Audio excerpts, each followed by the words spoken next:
Аккуратно упакую все в коробочки, и таким образом доставка идет. Ну, тогда мы хоть спокойны. Упаковывает экспонаты всегда сама. Хрупкая и ценная Ольга Затеева никому не доверяет. Свою коллекцию она собирает больше 10 лет. Ради них путешествует по миру и помнит историю каждого экспоната. Эти два подсвечника попали в наследство и попали в разные семьи. Разным наследникам. Это были две сестры. И мне пришлось с каждой из них встречаться для того, чтобы, в общем-то, не распарить.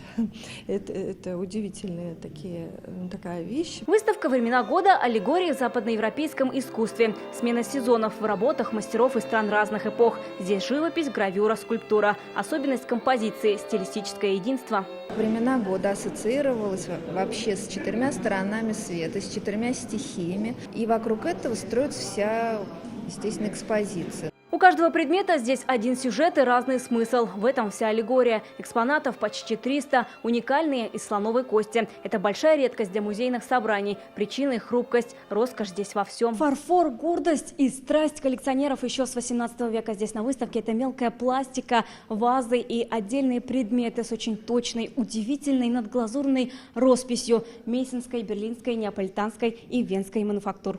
Человек уже хочет показать свое собрание, да, это очень важно. Она очень увлечена до такой степени, что делает тщательный отбор экспозиций. Здесь представлены потрясающие совершенно экспозиции тех вещей, которых у нас в собрании нет.